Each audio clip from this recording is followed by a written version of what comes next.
Et nous allons avoir également, donc en visioconférence, Arnaud Cassado, qui est ici présent, je l'espère. Ça marche? Bonjour à tous. Super, bonjour Arnaud. Et ravi d'être avec nous ce matin. Vous étiez déjà là Ravi hier. également. Bien. Alors, je me rapproche. Et bien voilà, mettez-vous là. Voilà. Merci. Alors, Jean-François Natton, vous êtes rapporteur du Conseil économique et social environnemental et vous avez notamment travaillé sur un avis sur le travail et santé-environnement. C'est ça? Voilà. Prenez le micro. Conseiller au Conseil économique, social et environnemental et je suis le rapporteur de l'avis que vous avez dans la main et qui est disponible sur Internet et que je conseille à tous de lire. Bien sûr. Lionel Fournier, vous êtes directeur du développement groupe de mutuelles et protection sociale Vive. Développement durable.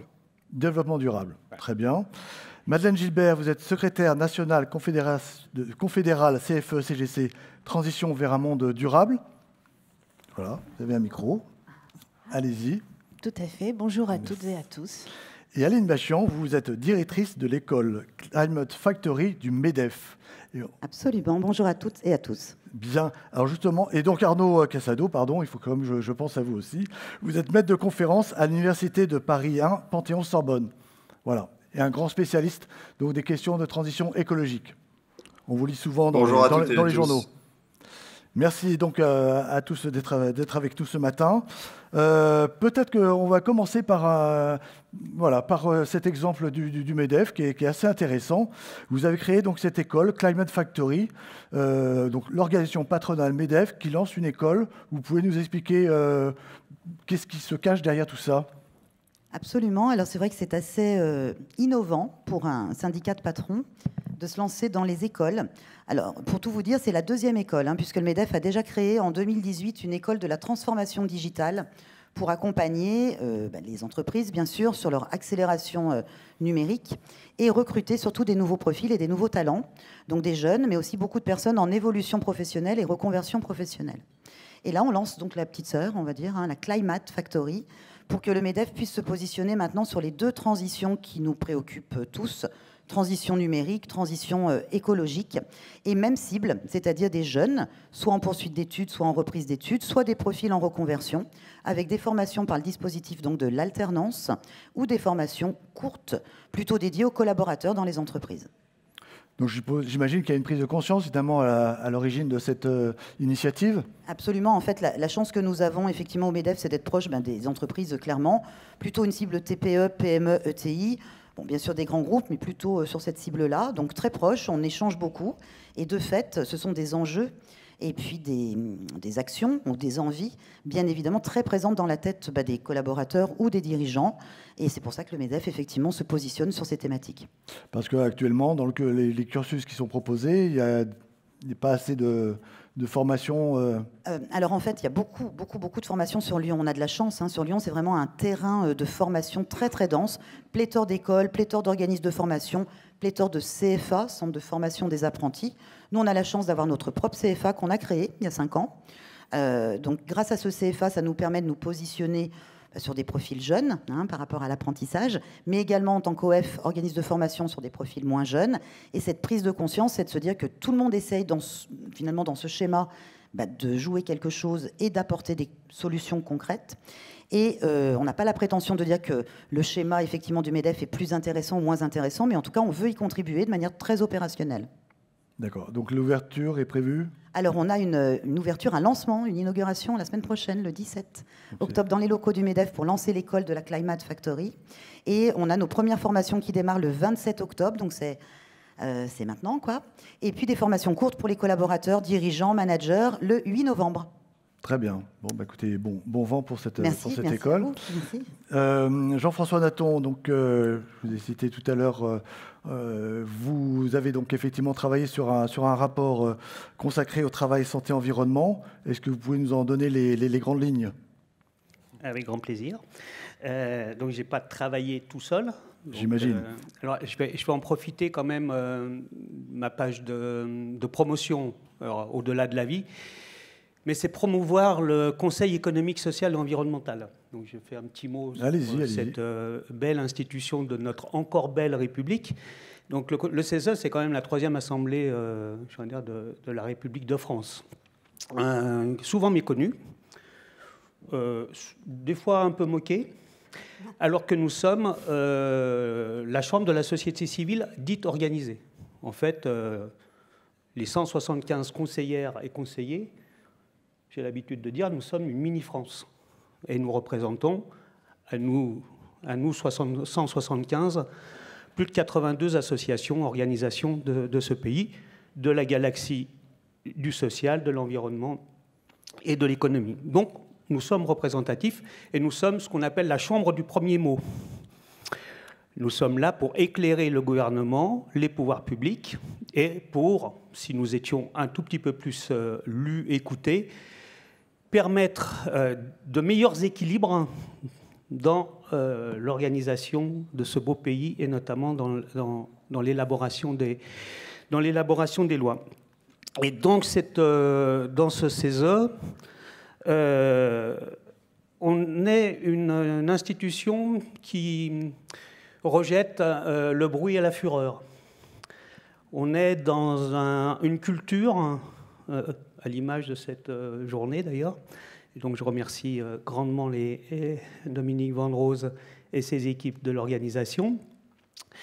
On recherche ce qui va nous rassembler plus que cultiver ce qui va nous diviser pour que rien ne change. Et on pense qu'en se rassemblant, on peut être capable de construire des avis qui sont en mode constructif et positif.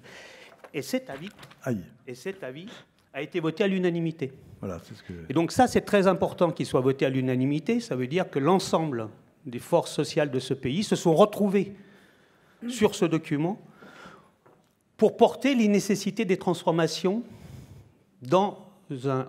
Là maintenant, ça ne fait plus débat, 2 étés de suite avec une canicule. Le dérèglement climatique, il est actif, on va dire. Et la nécessité d'une adaptation couplée à une atténuation est posée.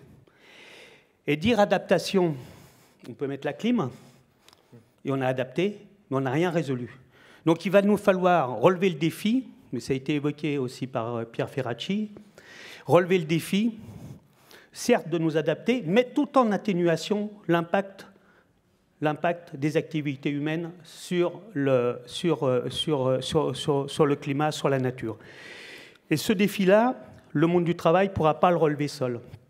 Donc on aura besoin, je vais dire, de la mobilisation générale, de l'ensemble du milieu de l'expertise, de l'ensemble des composants pour pouvoir porter la nécessité de ces transformations.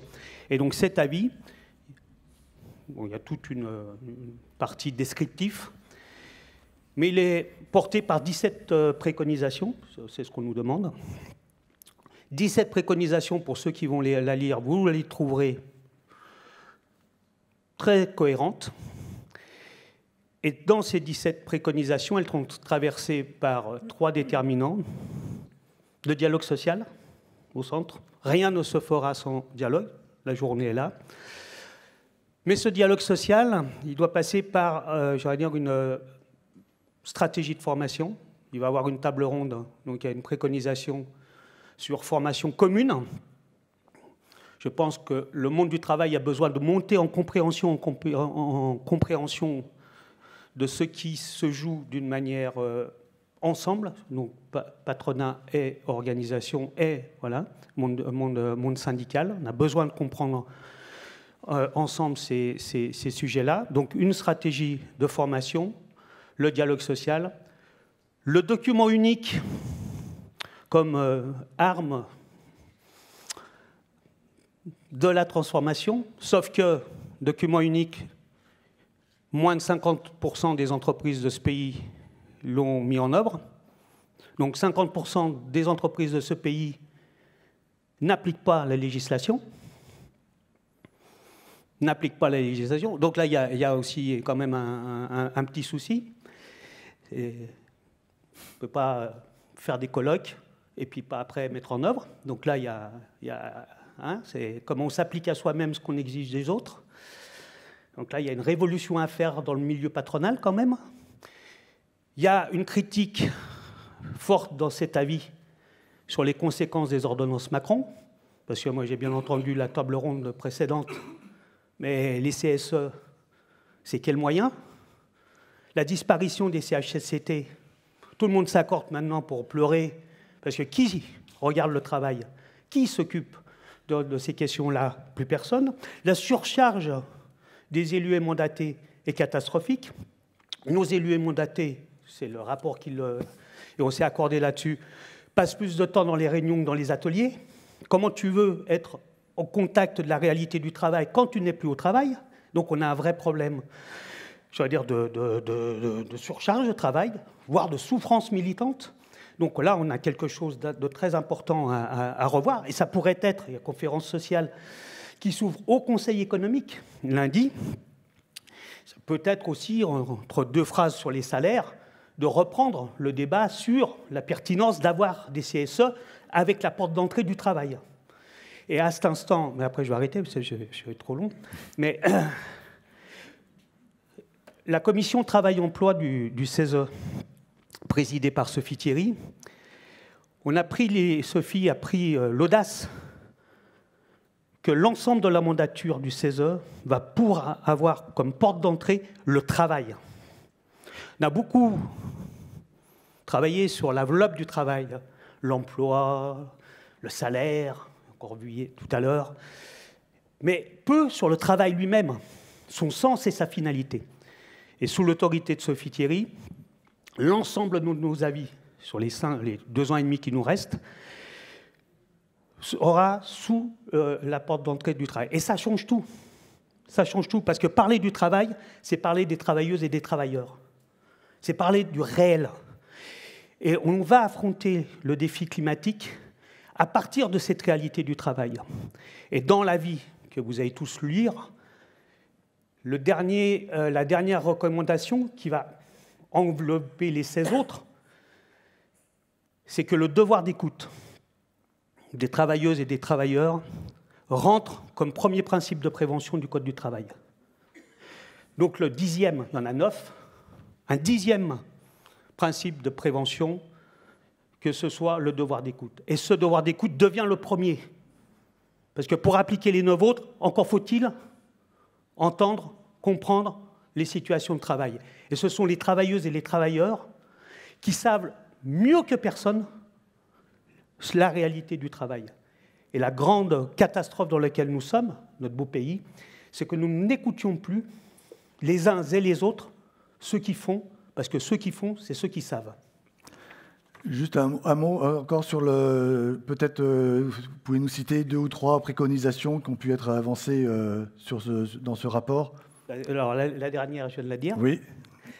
Donc, il y a toute une série sur l'enjeu de la formation, l'enjeu du DU, les outils, l'enjeu CSE, c'est-à-dire les moyens, la remontée des informations.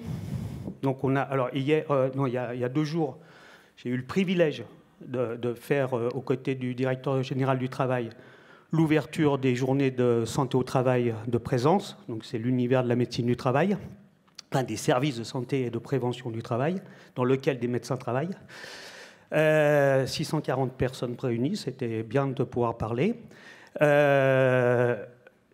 a toute une réflexion autour donc de ce qu'on appelle la galaxie des préventeurs.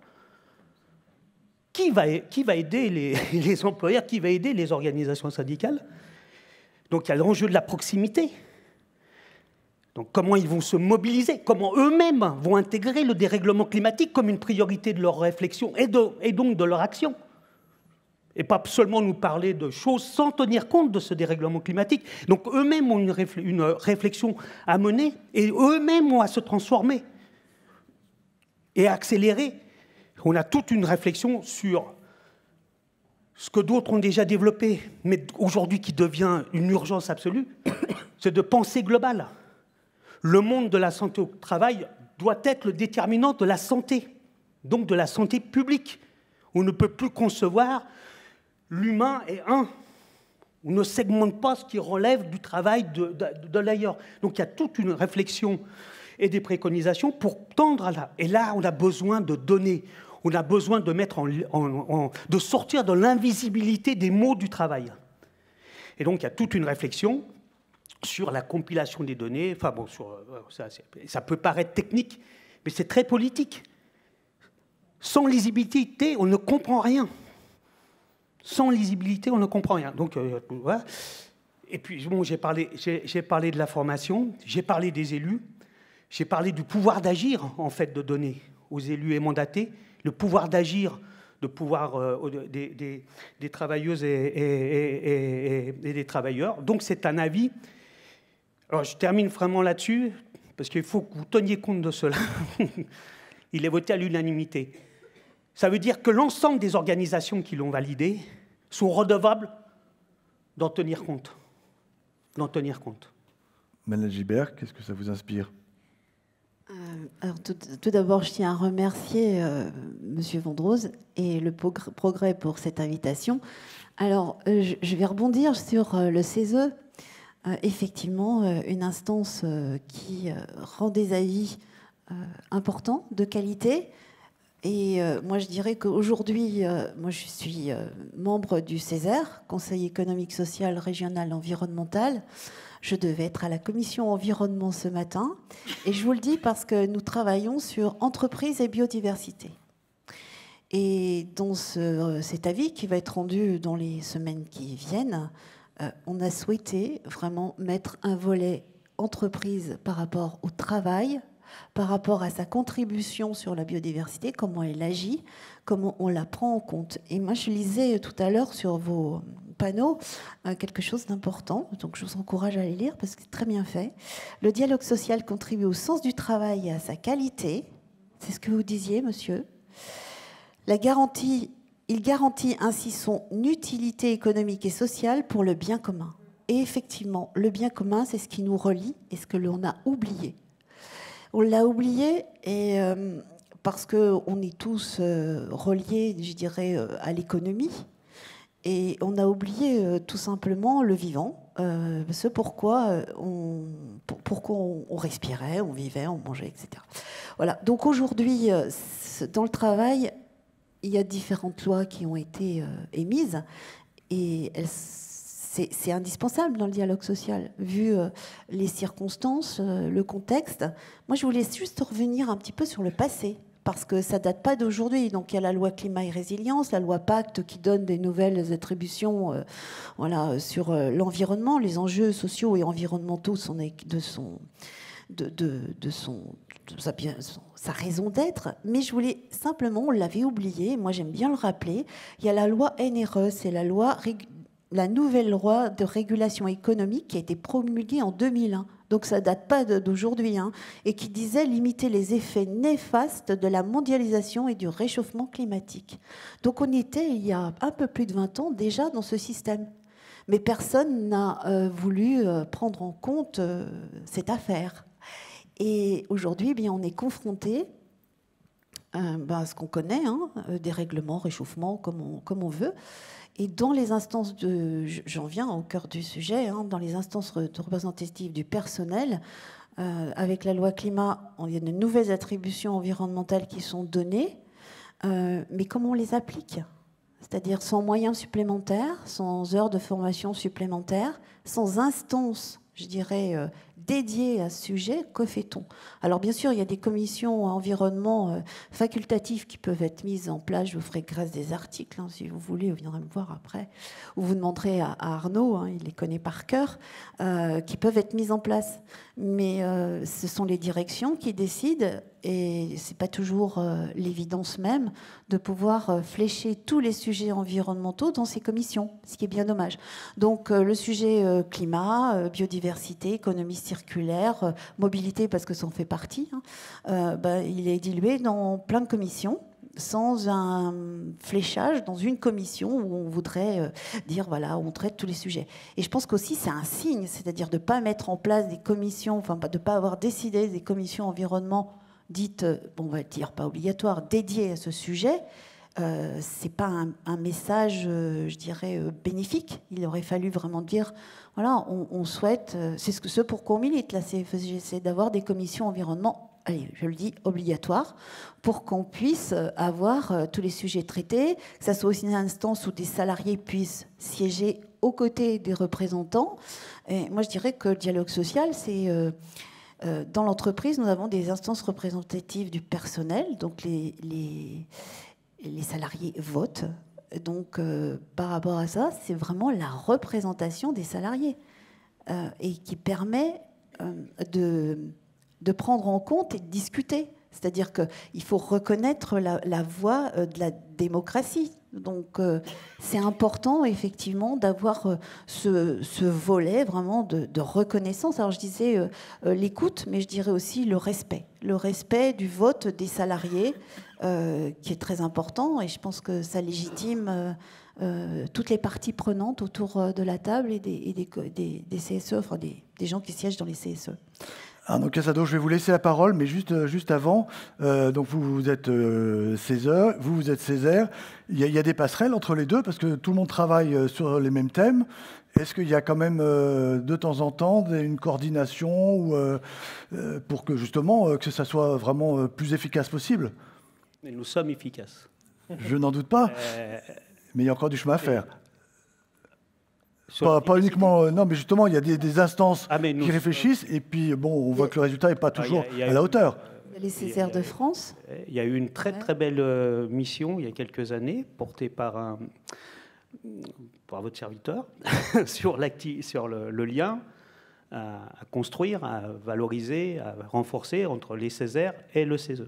Nous avons une communauté d'intérêt. D'accord. Et nous sommes Césaire et CESE, les chambres de cette société civile organisée. Nous sommes le cœur battant, en fait, de la société, parce que nous sommes les représentants des organisations. Et nous sommes... alors moi, je ne fais pas comment on peut dire, de comparaison avec le politique. Chacun a son rôle. Mais le politique devrait nous entendre, devrait entendre ce cœur battant que sont les Césaires et le CESE, parce que ce sont là que l'on trouve les équilibres. Et dans les premiers, quand je dis la chambre du premier mot, si d'aventure nos avis, et dans les instances régionales, si les travaux des Césaires étaient mieux pris en compte par les politiques ou par la politique, on éviterait bien des catastrophes. Bien des catastrophes. On a sorti, il y a quelques années, un avis fracture et transition. Mais lisez cet avis de fracture et transition. Lisez cet avis de fracture et transition. Et peut-être si d'aventure nous nous étions engagés, notre société, à prendre en compte les préconisations de cet avis, peut-être, mais certainement, vous n'aurez pas connu les émeutes d'il y a quelques mois. Arnaud Casado, quelle est votre perception du sujet ? Eh bien, écoutez, déjà, je vais remercier tous les participants à cette table ronde et je m'excuse de ne pas être auprès d'eux. Et donc, pour leur rendre hommage, je vais continuer avec le CESE qui, dans son avis, donc en fait, il y a eu une étude qui a été menée entre le 1er décembre 2022 et le 13 janvier 2023 sur les questions de dialogue social environnemental notamment, et qui identifiait les freins. Alors, pourquoi je vais vous en parler ? Parce que dans les freins, il y a effectivement l'absence de formation et de sensibilisation des acteurs, mais depuis cette étude, d'autres ont montré que les partenaires sociaux s'étaient mis au niveau. Mais ensuite, il y a l'absence de volonté de l'employeur de mettre en place un réel dialogue social environnemental. L'absence de volonté de la partie salariale, c'est le dernier frein, c'est-à-dire que quantitativement, il est beaucoup plus faible que l'absence de volonté de mise en place par l'employeur. Et le CESE, toujours dans cette étude, montre qu'en réalité, le facteur déclenchant d'une meilleure prise en compte des enjeux environnementaux, c'est à 70% celui du renforcement de la contrainte légale, contre moins de 40% pour la conclusion, par exemple, d'un accord de branche sur cette thématique, donc du fruit du dialogue social. Alors, pourquoi je veux commencer par ça ? C'est pour vous dire que, en réalité, le dialogue social, j'y crois, mais le dialogue social ne peut fonctionner que si et seulement si le dialogue social, il dispose de contraintes suffisantes pour pouvoir s'appliquer véritablement en entreprise. Pour prendre une thématique qui est celle de notre table ronde et qui nous permet de revenir sur un temps peut-être un peu plus long que celui du dialogue social environnemental qui apparaît aujourd'hui comme un élément en devenir, on a vu l'ANI de cette année, je veux parler un tout petit peu de la RSE, puisque la RSE, ça fait longtemps que ça se pratique en entreprise. Bon, qu'est-ce qu'on observe? Eh bien, on observe que tant que la RSE, en réalité, était liée uniquement au bon vouloir des partis, elle ne produisait quasiment pas d'effet. Vous parlez de droit flou, de droit mou. Pour citer les paroles d'Alain Supiot, grand professeur de droit du travail qui a fini sa carrière au Collège de France, donc un éminent spécialiste, la RSE était une promesse d'ivrogne.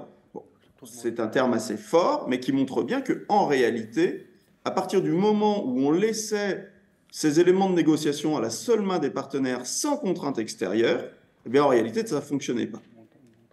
Depuis quelques années, à l'inverse, on observe véritablement une montée en puissance de la RSE, d'un point de vue normatif notamment, et ce, parce que la loi a imposé de plus en plus de thématiques de RSE et que les juges sanctionnent de plus en plus les accords de RSE. Autrement dit, plus ces éléments-là deviennent contraignants, plus le dialogue social environnemental devient efficace. Alors, mon propos n'est pas de dire qu'il faut que tout passe par la loi. Pas du tout. Je suis favorable, encore une fois, à un dialogue social. Par contre, il faut que les conditions de ce dialogue social soient suffisamment organisées par la loi pour qu'on ait un dialogue social efficace. Comme cela a été rappelé, la transition écologique, ce n'est pas le combat d'après-demain, c'est le combat d'aujourd'hui, et il en est de même, et Mady Gilbert a très bien fait de le rappeler, de l'effondrement de la biodiversité, qui est sans doute un problème encore plus grand que celui du dérèglement climatique. Mais il y a une différence entre poser des instruments normatifs et se dire on a fait le travail, et de vérifier, comme le rappelait très justement M. Nathan, ce qui se passe dans le réel. J'entendais dans la première table ronde, un des interlocuteurs disait oui, mais là, les syndicats sont peut-être un peu faibles, il faut négocier avec le CSE. Mais c'est possible, on peut tout à fait transformer le CSE en conseil d'entreprise, c'est prévu. Mais le patronat n'en veut pas, car c'est en réalité mettre un pied dans la cogestion. Donc, les arguments il faudrait que... On a des éléments déjà pour avancer, mais en fait, ils ne sont pas mis en œuvre parce que dans le réel, qu'est-ce qu'on observe? Eh bien, on observe que si le dialogue social et particulièrement le dialogue social environnemental font partie des préoccupations des salariés, eh bien, en réalité, comme vous l'avez dit dans votre introduction, on y va un peu à rebours, on met en place un accord mobilité durable et on se dit qu'on a fait le travail. J'ai eu la chance, grâce à M. Vendroz, que je remercie encore pour son invitation et son équipe, notamment à Mme Phyllis, d'étudier un certain nombre d'accords qui ont été transmis dans le Rhône. On a beaucoup plus d'accords sur la mobilité que sur, par exemple, le partage de la valeur et l'intéressement fondé sur des critères environnementaux. Pour autant, fonder l'intéressement sur des critères environnementaux, c'est tout à fait possible depuis la loi Pacte. Et on observe que ici, il n'y a pas grand-chose qui se fait. Donc, pour aller sur ces éléments-là très rapidement, et je redonne la parole à la salle, mais je pense qu'il ne faut pas tout attendre des entreprises si, au préalable, le législateur n'a pas donné le bon cadre pour négocier.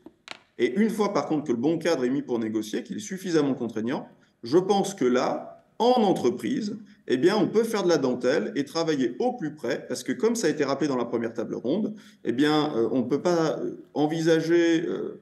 un partage de la valeur, un dialogue social environnemental de la même façon dans un grand groupe et dans une TPE-PME. Et là, le rôle des partenaires sociaux devient essentiel. Merci. Lionel Fournier, vous êtes d'accord? C'est le gouvernement qui doit donner un peu le tempo et ensuite aux entreprises de jouer? De toute façon, il n'y a pas d'opposition. Enfin, évidemment que l'État a son rôle, puis je crois qu'une journée comme aujourd'hui, sous l'impulsion, les services de l'État le montrent.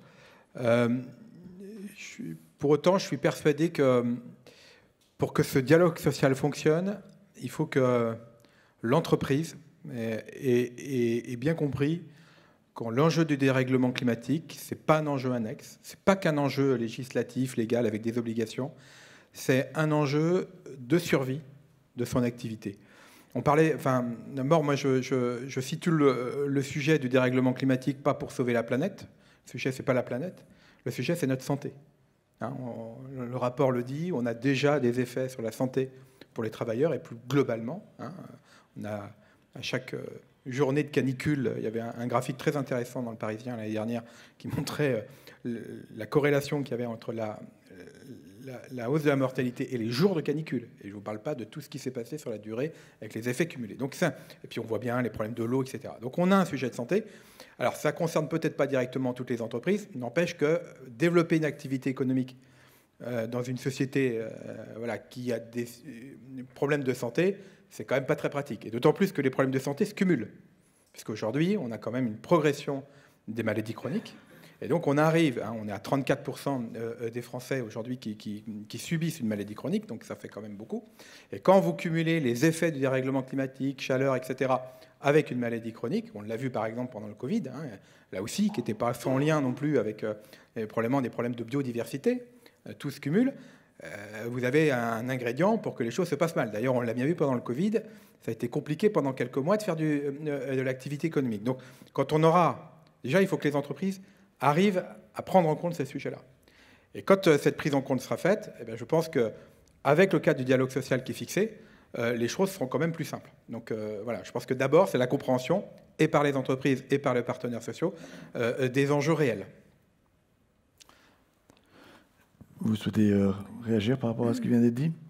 Monsieur a raison, c'est-à-dire que, et Arnaud le disait très bien, il n'y a pas de contraintes. Donc à partir du moment où on n'a pas de contraintes, on est libre. Libre de ne pas faire.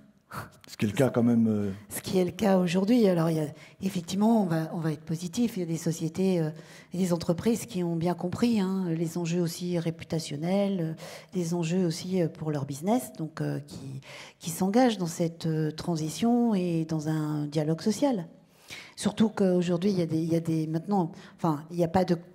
Enfin, si, il y a quand même des contraintes. Par exemple, la loi Pacte, si vous publiez des résultats ou si vous avez des contraintes financières, enfin, je ne rentre pas dans les détails, et si vous ne publiez pas votre BDESE, vous avez aussi des pénalités, on va dire. Mais on peut... Donc BDSE, base de données économiques, sociales et environnementales. Un décret de 2022 qui donne 3 publications sur le changement climatique, sur l'économie circulaire et la politique générale de l'entreprise. Nous, on aurait souhaité qu'il y ait un volet aussi biodiversité qui soit mis dedans. C'est ce pourquoi on milite. Et dans le cadre de... Parce que je faisais partie des groupes qui travaillaient sur la planification écologique, notamment sur la sobriété. Donc c'est la proposition qu'on a faite au ministère pour qu'elle soit reprise dans une loi ou un décret d'ajouter la biodiversité dans cette BDESE. Donc il y a quand même des outils qui peuvent être emparés par les parties prenantes. Il n'y a pas que les directions, c'est-à-dire que les représentants du personnel ont aussi un rôle à jouer. Mais comme c'est un sujet nouveau, il n'y a pas eu forcément de formation. Ça demande vraiment un effort de formation personnelle, mais aussi l'entreprise qui forme ses représentants. Mais comme je le rappelle, et c'est toujours en rappelant les choses que ça peut faire évoluer le système, la loi ne donne pas d'ordre de délégation supplémentaire, pas de moyens. Donc il aurait fallu un signe fort de donner des ordres de délégation et de moyens. C'est ce qu'on a fait, nous, CFE-CGC, quand j'étais dans le groupe de négociation sur la loi climat et résilience, notamment sur le volet travail, d'être beaucoup plus engagé, porter des choses beaucoup plus fortes par rapport à ça. Alors, on le voit aujourd'hui, il y a des voix qui se lèvent et qui disent, notamment la CFE-CGC, où on dit qu'il faut vraiment s'engager, il faut faire des choses, il faut prendre en compte le sujet. Bon, moi, j'ai bon espoir, parce que je suis enthousiaste, donc j'y crois. Jean-François Nathan. C'est à cet instant que, modestement, mais efficacement, qu'il y ait des débats partout, que des collines aux usines, des champs on débatte.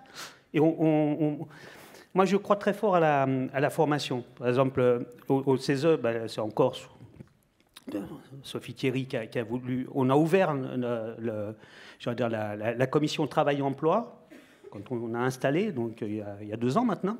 On a fait la fresque du climat. Ça nous a tous calmés.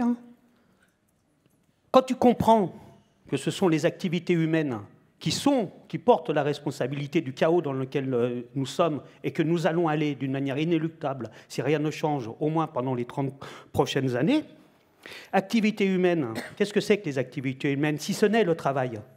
Donc quand tu prends conscience que c'est le travail qui est la cause, et que ce doit être le travail qui doit être la solution. Le travail doit être la solution. Donc ça nécessite que chacun et chacune, on transforme les situations de travail dans cette dynamique du vivant. Quand on prend conscience que l'humain n'est qu'un élément du vivant,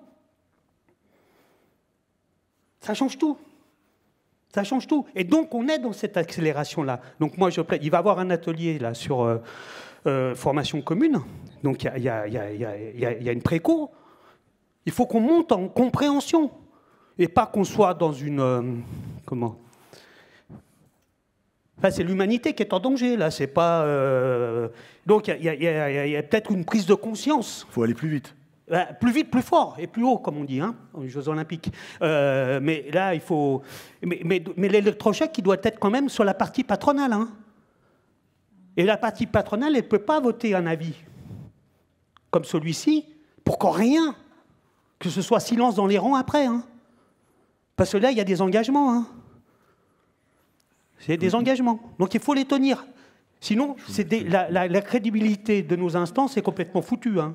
Si on est infoutu de mettre en œuvre ce qu'on préconise, c'est plus la peine de travailler. Hein. Je voulais juste rajouter, le ministère de la Transition énergétique a ouvert des négociations sur 5 chantiers, donc je les passerai, hein, production d'électricité, production d'énergie, on va dire, sobriété. Donc je faisais partie du groupe sobriété. Les travaux, les conclusions des travaux ont été rendues et la ministre le disait très bien. Et je reboucle avec vos propos, c'est-à-dire la loi de planification écologique qui devrait être proposée en début 2024, donc arriver à la neutralité carbone en 2050 avec une étape en 2030 sur au moins 40% de gaz à émissions de serre. Les efforts devront être portés pour la moitié par les entreprises. Ce sont les entreprises pour la moitié qui devront porter ces efforts. Après, un quart les citoyens et un quart les territoires.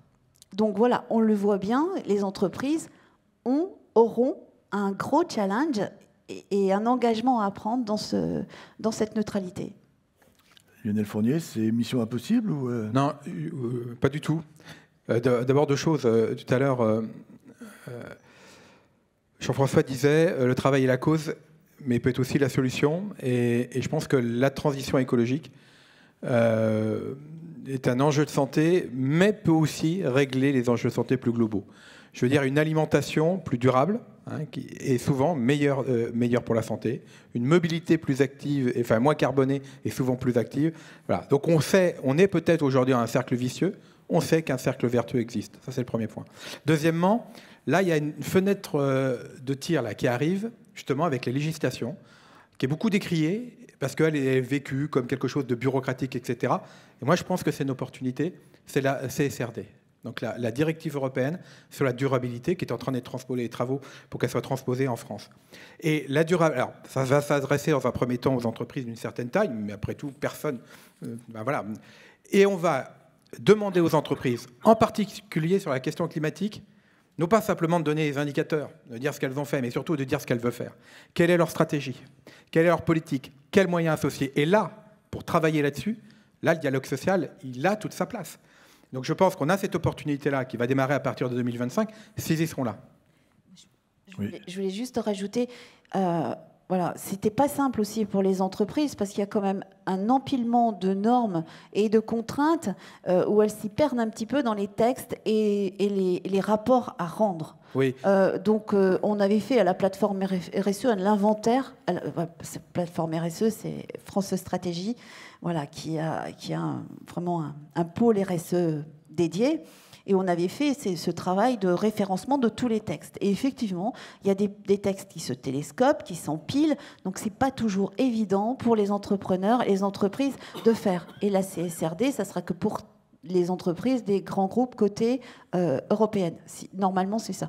Mais bon, les choses peuvent évoluer. Mais j'avoue que c'est pas simple. Hein. Toutes les normes, voilà, entre l'ISO 26000, voilà, comment je décline tout ça dans mon entreprise, pas simple non plus. Il faut être réaliste. Merci. Arnaud Casado, je vous laisserai la parole, mais il y a notre parrain qui souhaite intervenir. Et comme je l'ai dit tout à l'heure, il a carte blanche pendant toute la journée. Vous avez le droit. Donc allez-y, Pierre Ferracci. Alors d'abord, je voudrais dire à Arnaud Casado que moi, il m'arrive de défendre le renforcement d'obligations légales. Jean-François Nathan évoquait les questions de formation. Ça fait 15 ans depuis d'ailleurs que j'ai animé un groupe multipartite. À l'époque, le secrétaire d'État à l'emploi était votre président de région. Je défends l'obligation de négocier le plan de formation, qu'on appelle maintenant le plan de développement des compétences, ou au moins un dialogue social un peu plus riche que ce qu'on a aujourd'hui dans les entreprises. On est très en retard là-dessus, alors que tout le monde reconnaît que la formation, c'est un élément essentiel de la compétitivité des entreprises et de l'évolution professionnelle des salariés. Donc il m'arrive de dire qu'il faut renforcer les obligations. Il m'arrive aussi de dire qu'il y a des obligations qui ne sont pas les bonnes. Je pense que la façon dont la fusion des instances représentatives du personnel a été faite, notamment avec les DP qui aujourd'hui manquent cruellement et aux syndicats et aux directions des ressources humaines, est une belle bêtise. Je ne suis pas le seul à le dire d'ailleurs à leur façon. Marcel Grignard et Jean-François Pillard, dans leur rapport d'évaluation des ordonnances, le disent aussi. De la même façon, d'ailleurs, on y reviendra peut-être dans la troisième table ronde, que la façon dont la fusion CE-CHSCT, qui sur le principe n'était pas forcément une mauvaise chose, mais la façon dont elle a été faite, avec des moyens qui sont aujourd'hui ridicules pour mener à bien toutes ces missions, est une mauvaise chose. Donc en matière d'obligations légales, il y a parfois du pour et il y a du contre. Mais moi je vais défendre un petit peu l'autonomie des partenaires sociaux, parce qu'on ne peut pas défendre régulièrement du côté patronal comme du côté syndical l'idée que l'État ne doit pas se mêler de tout, et puis de temps en temps ne pas prendre ses responsabilités. Donc je pense que plus que d'obligations, il faut aujourd'hui que chacun prenne ses responsabilités. Et sur la question, alors je suis parfaitement d'accord sur le fait que le travail est aujourd'hui à remettre au cœur du village. C'est au moins un des intérêts de la réforme des retraites que d'avoir fait basculer toute l'opinion là-dessus. Il n'y a pas que les problèmes d'emploi, il y a la qualité du travail, il y a il y a le rapport au travail, il y a le sens du travail. Après, il y a ce qui va avec. Quand on regarde les salariés s'exprimer, la rémunération est encore un élément essentiel du travail. Ce qui est normal d'ailleurs en fonction. Et quand il est enrichi, quand les salariés sont mieux formés, ils ont aussi des exigences de cet ordre-là. C'est d'autant plus important qu'on s'aperçoit que la productivité baisse aujourd'hui. Alors pas seulement en France, mais d'ailleurs aussi en France. Et pourquoi elle baisse? C'est un problème qui renvoie d'ailleurs aux questions de santé au travail. Moi, je dis très tranquillement, d'ailleurs de temps en temps ça ne fait pas trop plaisir à certains de mes amis syndicalistes, que la façon dont les 35 heures ont été mis en place, je ne conteste pas la réduction du temps de travail qui est à l'échelle de l'histoire et de l'humanité quelque chose de nécessaire. Mais la façon dont les 35 heures ont été mis en place ont amené les entreprises qui ont subi un coût immédiat brutal de rattraper ce coût par une intensification du travail, plus d'ailleurs que par une augmentation de la productivité au sens noble du terme. On en paye le prix aujourd'hui en termes de santé au travail, en termes de dégradation des conditions de travail. Il faut faire attention d'ailleurs quand on parle de la semaine de 4 jours, si c'est pour amener 5 jours de travail en 4, ça va faire les mêmes dégâts demain. Donc il y a des enjeux aussi de ce type-là qui renvoient aussi au dialogue entre les partenaires sociaux sur la bonne façon de faire les choses. Si on revient sur pour rester d'ailleurs sur le terrain du travail, j'ai souvent cité dans le débat sur la réforme des retraites que nos amis finlandais, qui ont aussi décalé, je ne vais pas revenir sur la réforme des retraites, chacun a son avis là-dessus, mais qui ont décalé l'âge légal de 62 à 64 ans il y a quelques années. Qu'est-ce qu'ils ont fait auparavant? Le gouvernement finlandais a demandé aux partenaires sociaux, alors c'est peut-être plus simple chez eux parce qu'il y a moins de syndicats et moins d'organisations patronales, mais ils ont demandé aux partenaires sociaux de travailler sur le travail, et notamment sur le travail des seniors, pour alléger les conditions de travail des seniors en fin de carrière professionnelle. Et c'est un travail qui a duré 5 ans. Et au bout des 5 ans, ils ont mis encore 2 ans avant de se décider à décaler l'âge légal. Qu'est-ce qui s'est passé? D'abord, ça a été une grande cause nationale. C'est-à-dire que l'ensemble de la population finlandaise a été convaincue qu'il fallait aider les plus âgés, non seulement à allonger leur temps de travail, encore une fois, je ne rentre pas dans le débat là-dessus, mais de le faire dans des conditions plus satisfaisantes, sur la charge de travail, sur le rôle de tutorat qu'ils pouvaient jouer, sur les transferts de compétences, donc en allégeant un petit peu la pression en fin de vie professionnelle. Nous, on a fait le contraire. On a fait la réforme des retraites, et puis allez, on s'est aperçu que là, on a déclenché les assises du travail, et puis on a pondu un beau rapport, qui est très utile par ailleurs, de Jean-Dominique Sénard et de Sophie Thierry, voilà, qui est très intéressant, mais qui arrive un peu tard. Donc il faut rattraper le temps perdu.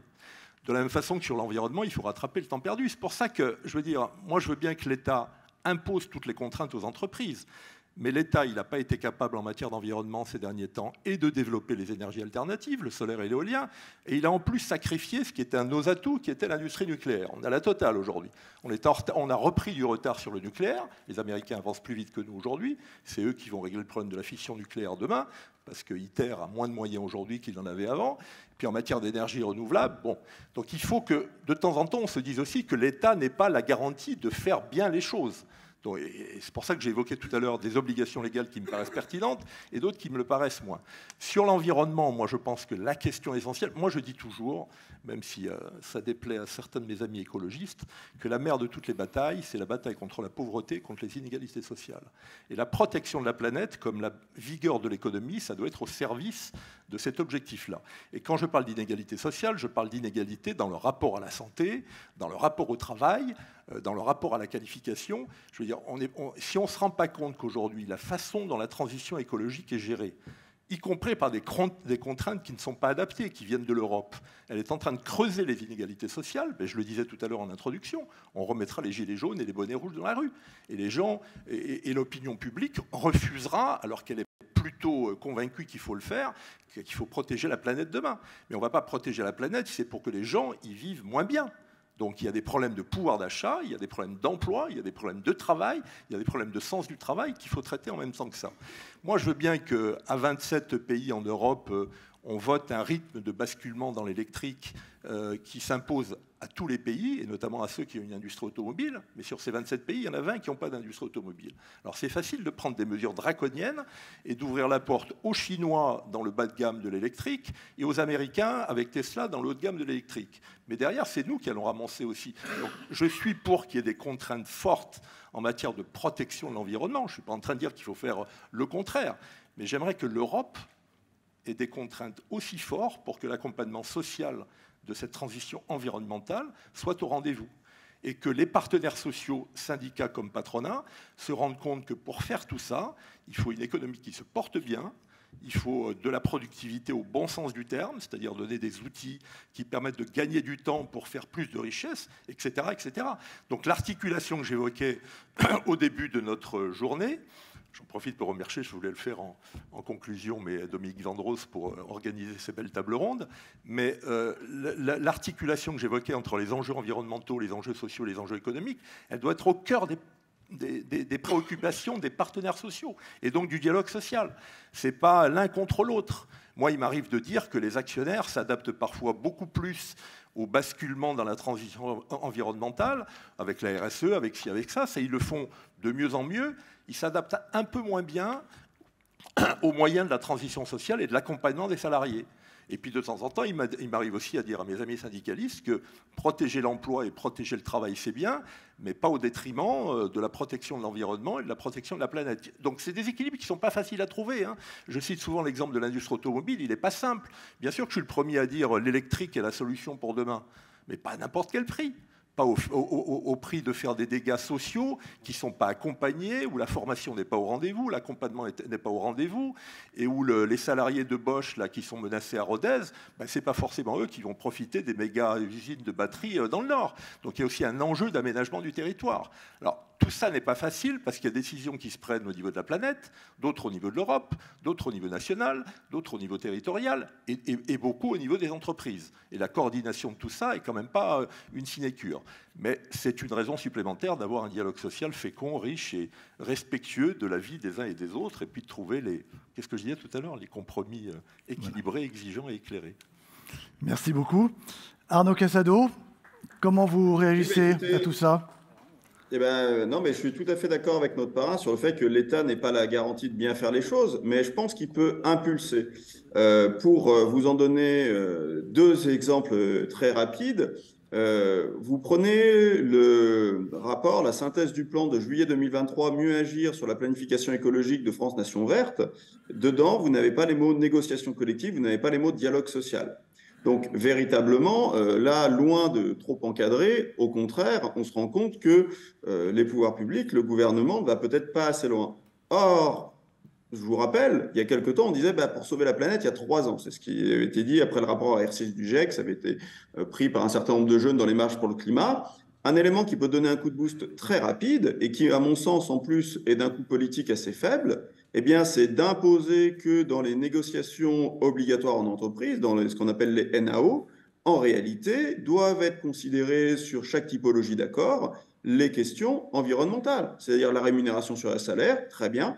Comment est-ce qu'on peut les environnementaliser? On peut faire un certain nombre de primes avec des critères environnementaux. On a les questions d'intéressement qu'on a vues dedans, ça fait partie des NAO. On a tout ce qui est lié à la condition de travail, les QVCT aujourd'hui, qui peuvent prendre ces éléments-là. L'accord télétravail également. Donc bref, on pourrait très facilement, ici, renvoyer aux entreprises l'obligation de le faire, mais simplement, encore une fois, il faut que l'État pose le cadre pour qu'au moins ces négociations-là soient ouvertes et que s'il n'y a pas de conclusion d'accord, ce qui est tout à fait possible, l'obligation, c'est une obligation de négocier, ce n'est pas une obligation de conclure, mais qu'on ait au moins l'état des discussions qui ait été posé et où on peut voir les points de blocage. Donc ça, c'est la première chose. La deuxième chose, après les ordonnances Macron, on a eu très vite un décret, alors je donne son nom exact pour ceux qui s'intéressent, c'est le décret du 29 décembre 2017 qui établissait des modèles types de lettres de notification de licenciement, où on a dit, écoutez, il y a un problème, un certain nombre de TPE-PME n'ont pas de juristes compétents pour faire des lettres de licenciement, il y a une incertitude, on veut essayer de combler cette incertitude, on met un modèle à disposition. Mais pourquoi le gouvernement ne fait pas la même chose, s'agissant des accords environnementaux? La question de la formation qui a été relevée et du déficit parfois pour les acteurs de s'en saisir, notamment dans les très petites entreprises, à partir du moment où vous avez un décret qui a été établi après consultation des partenaires sociaux par le gouvernement, ça permet une diffusion massive et rapide des accords. Donc, véritablement, je pense que l'État a un rôle à jouer, non pas parce qu'il va garantir que les choses se fassent bien, mais parce qu'il peut impulser les choses. Enfin, je suis depuis très longtemps fidèle à la première phrase du préambule de l'OIT qui dit qu'il n'y a pas de paix durable sans justice sociale. L'OIT, donc l'Organisation internationale du travail, dès 2015, a posé des principes pour une juste transition, et je crois qu'il est aujourd'hui extrêmement nécessaire de se dire qu'il n'est pas nécessaire de faire juste une transition, mais bien de faire une transition juste. Car sinon, effectivement, vous aurez les gilets jaunes, les bolets rouges ou les khmers verts, comme disent certains.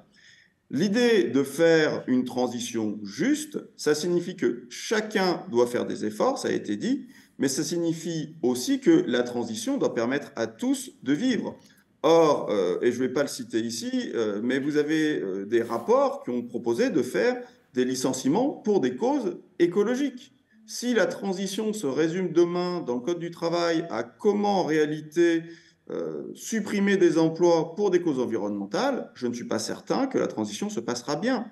Je crois qu'au contraire, il faut plutôt, et ça va être peut-être le moment où je tire un peu la couverture à moi, mais de prendre ce que je dis dans le droit social à vocation environnementale, essayer de trouver un optimum de Pareto entre, d'une part, la réduction de l'empreinte environnementale de l'entreprise, d'autre part, l'augmentation des rémunérations ou de la qualité de vie au travail des salariés, et enfin, le fait que ces éléments-là ne pèsent pas sur la trésorerie des entreprises, voire même qu'elles puissent gagner des leviers fiscaux et sociaux. Et aujourd'hui, on a déjà une dizaine de mécanismes en droit positif, c'est-à-dire qui peuvent s'appliquer dès maintenant dans le Code du travail qui permettent d'atteindre cet optimum. Mais je mets au défi plus de 10 personnes dans la pièce de les citer.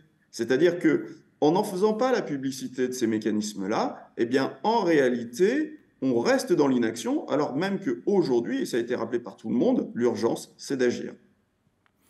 L'urgence, c'est d'agir. Du côté des syndicats, c'est effectivement un mot d'ordre.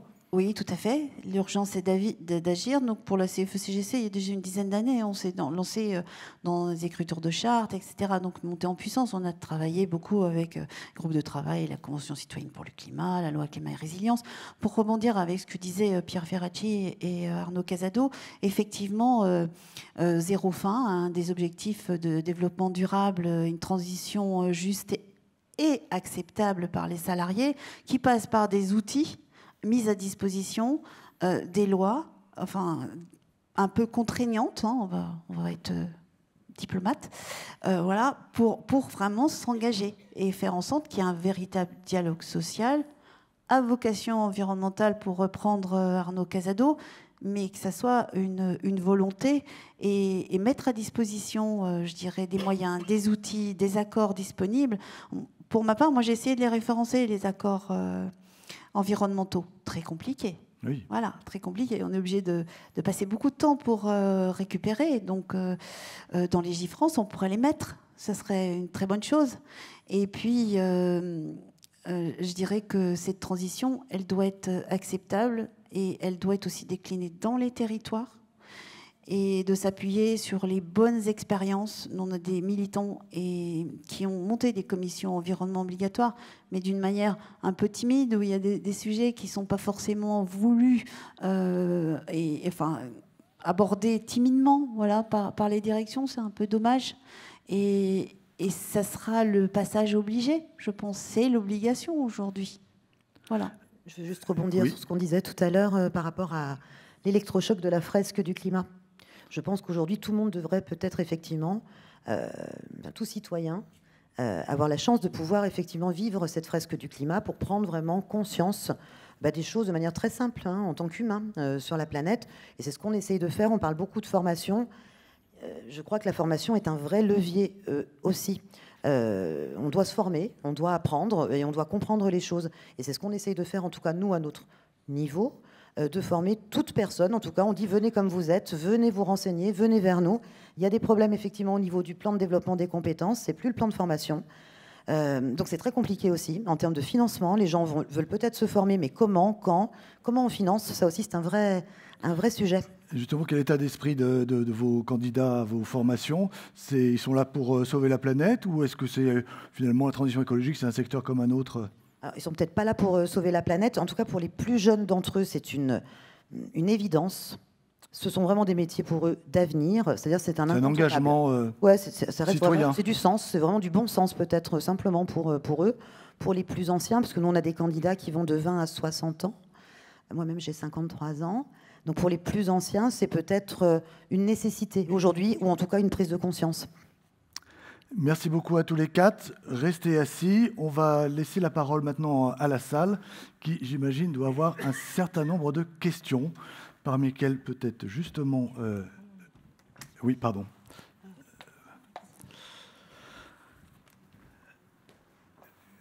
Oui, Dominique Vendrose. Oui, peut-être pour commencer cet échange. Premièrement, mon nom a été beaucoup cité, mais en fait, moi, je suis juste le représentant de toute une équipe. Alors, j'en profite en même temps pour les remercier. Cette équipe, c'est bien sûr ceux qui travaillent avec moi, c'est Bruno Dupuis qui est là. Voilà, Bruno Dupuis, consultant. Alors, s'il n'était pas dans l'ombre avec nous, on n'aurait pas la moitié des tables rondes qui vont se succéder dans la journée. Donc, je voulais chaleureusement le remercier pour les contacts qu'il nous ouvre et qu'il nous permet d'avoir pour avoir ces tables rondes de qualité. Mais aussi pour dire que tout ça, c'est conçu avec les partenaires sociaux du département. Et que la question de la transition écologique, ça fait la deuxième fois qu'on la met au programme de nos enjeux. Parce qu'ils l'ont demandé. C'est-à-dire qu'on voit bien, et quand je dis les partenaires sociaux, c'est employeurs et salariés. C'est-à-dire qu'il y a une vraie préoccupation, mais, et c'est pour ça, je pense qu'ils le demandent, et ces tables rondes permettent d'éclaircir, les objets concrets de la négociation ne sont pas encore évidents. Voilà. Et du coup, c'est ce qui fait que Arnaud le disait, puisque l'an passé, il avait fait une étude justement sur les accords déposés dans le Rhône, c'est qu'on a un grand écart entre les enjeux et la réalité. Alors, même s'il il n'a pas regardé que les accords mobilité, etc., mais il est aussi allé voir sur les accords d'intéressement s'il y avait des clauses environnementales. Et aujourd'hui, il y en a très très peu. Alors, je ne sais pas si le Rhône est représentatif, pas représentatif, mais j'imagine qu'il y a quand même... on représente quand même une base qui est au moins significative. Et pourquoi, moi, je fais l'hypothèse, c'est que les partenaires sociaux dans les entreprises n'ont pas encore identifié les leviers qui sont à leur disposition, qui sont des leviers très concrets. Voilà, c'est-à-dire qu'on parlait du travail. Moi, ce que j'aimerais, si vous voulez, c'est que, et là, c'est une question qui est adressée à chacun des membres, c'est est-ce que chacun pourrait nous dire un ou deux objets concrets qui leur apparaissent comme des leviers importants pour cette transition écologique qui peuvent donner lieu à négociation dans l'entreprise. Voilà. Réponse. L'accord d'intéressement, vous l'avez cité, la part variable de rémunération des dirigeants, parce qu'effectivement, ce sont les décideurs qui pourront, en fonction de ce qu'ils vont récupérer comme cash, pour engager cette transition. Et puis, adosser tout ça vraiment à des accords et des actions concrètes. Par exemple, on va parler de la mobilité, c'est un peu facile, parce que les accords classiques, mais sur l'économie circulaire, sur le traitement des déchets, parce que c'est encore autre chose, sur la mise en place de commissions environnement dans les CSE. Voilà, donc il y a plein de choses. On peut être imaginatif. Voilà, mais ça peut être une bonne base de cogitation et de réflexion avec vous. Jean-François Nathan. Alors moi j'ai ma préco 13. La préco 13, c'est que la canicule soit considérée comme une intempérie. Parce que quand nos grands aînés ont développé pour le BTP la caisse intempérie, quand il fait moins 15, on ne coule pas du béton. Quand il y a de la neige sur le toit, on ne monte pas sur le toit. Donc on arrête les chantiers. Mais on n'avait jamais pensé qu'il allait faire 40 degrés, 45. Donc, discutons, négocions pour que canicule soit intempérie. Il n'y aura peut-être pas 6 morts en ramassant du raisin en Champagne, pour que nos petites bulles de champagne, elles ont peut-être un autre goût là maintenant. Donc, intempérie. Canicule, intempérie. Ce qui est bon pour le BTP, quand vous prendrez connaissance de la vie, vous verrez que la canicule, c'est tous. Ce n'est pas seulement les travailleurs de la première ligne, de la deuxième, ceux de l'extérieur. Tous. Donc il y aurait un grand conférence sociale de lundi, entre 2 phrases sur les salaires. On peut ouvrir une réflexion. Et puis, Pierre Ferracci a ouvert le débat sur le temps. Mais le grand défi du temps, c'est la qualité du temps. C'est ce que tu mets dans le temps. Et le scoop de la journée, c'est que le grand comité d'entreprise, le grand CESE, dans sa grande commission travail-emploi, dans la suite de cet avis-là, on vient d'ouvrir nos travaux sur la conciliation des temps. Et les premiers débats que l'on a, c'est le ralentir. Parce que tout autour de ce que l'on se dit là, du TGV au TER, c'est comment notre société, n'avons-nous pas été trop loin dans cette recherche de vitesse? Et le dérèglement climatique n'est-il pas aussi le fruit pourri de cette vitesse? Et donc la question du ralentir, et donc la question de la qualité du temps. Et ce n'est pas seulement dans une réduction du temps de travail que se pose, c'est dans ce que l'on met dans le temps de travail qui est posé. Et ça, c'est le prochain avis du CESE.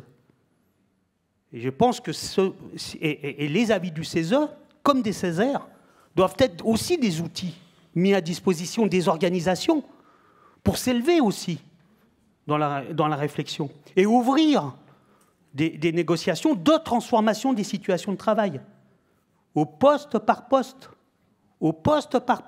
Donc ça va nécessiter des efforts colossaux. Et dans ces efforts colossaux, moi j'en appelle à l'ensemble des préventeurs, à l'ensemble de toutes les institutions, de tous les experts qui se mobilisent pour nous aider à transformer ce qui doit être transformé, mais dans une urgence. Peut-être la petite différence avec Pierre Ferracci. Il y a le faux lac, comme on dit, je suis de Haute-Savoie, donc voilà, c'est la Suisse. Mais oui, là, il y a le feu. Lionel Fournier ? Ouais, je veux juste rajouter, parce que c'est difficile de passer après les deux. que dans la négociation, il y a aussi ce qu'on produit. Alors là, je vais citer Alain Suppiot, parce qu'il a été cité 2 fois, donc en bon nantais, je vais faire la 3e. Ce que produit l'entreprise et la manière dont c'est produit. Et donc, je prends l'exemple. Au niveau du groupe Vive, on est en train de réunir en ce moment une convention interne avec des salariés, des militants, une 60aine, parce qu'on aurait pu que faire le dialogue social, mais on a une 15aine de métiers, une 20aine de maisons, on va de l'assurance jusqu'à la crèche, en passant par les EHPAD, enfin, c'est très compliqué. Donc on s'est dit, on va prendre des collaborateurs, des militants qui sont plus près des terrains, des métiers, qui connaissent le travail et qui vont nous faire des propositions sur ce que le groupe ou les maisons pourraient mettre en place comme service, comme dispositif, comme investissement pour agir sur le lien santé-environnement. Et ensuite, ces propositions-là, elles feront l'objet du travail du dialogue social. Donc, on a travaillé évidemment sur les accords sur le forfait mobilité durable. On a été un des premiers à le mettre dans une des maisons en particulier mutuelle. On a intégré la dimension sur l'intéressement de la diminution de l'impact carbone de nos déplacements. Pas au global, les déplacements, parce que c'est plus facile pour les collaborateurs pour agir. Ça, c'est bien, mais il va falloir qu'on aille sur le cœur du business. Et là, le dialogue social, il a toute sa vertu. D'accord. Arnaud Casado, un mot ? Oui, alors je vais profiter de l'invitation pour faire un peu d'auto-promo. Normalement, vous devez voir à l'écran, j'ai un bouquin qui sort en janvier prochain où il y a l'ensemble des accords collectifs verts et l'ensemble des clauses vertes qui peuvent être intégrées dans le contrat de travail qui ont été recensés, où je donne les éléments. Donc, je ne vais pas y revenir parce qu'il y a beaucoup de choses et je n'aurai pas en 2 minutes le temps de tout détailler. Et puis surtout, certains ont déjà été rappelés. Donc moi, je vais plutôt donner un conseil sur la structure, car pour avoir un dialogue social de qualité, encore faut-il que l'ensemble des acteurs ait de quoi discuter. Et pour cela, eh bien, la formation, on en a parlé. Alors la formation obligatoire, c'est une chose, mais rien n'interdit à ce qu'on aille plus loin que la formation obligatoire. L'employeur peut prendre à sa charge la formation. Et des partenaires sociaux qui seront mieux formés au CSE sur les questions environnementales, eh bien, c'est sans doute moins de contentieux ensuite. Donc, c'est quelque chose à regarder. La qualité de l'information environnementale transmise, c'est aussi un élément fondamental. Aujourd'hui, les BDESE, on n'en a pas vraiment beaucoup parlé, mais elles ne sont pas toujours très bien structurées et le contenu de la BDESE n'est pas toujours très clair. Et je crois que pour avoir un dialogue social de qualité, encore faut-il qu'on soit d'accord sur le constat, même si après on peut ne pas être d'accord sur comment négocier au vu de ce constat. Et donc ça, c'est un élément véritablement important.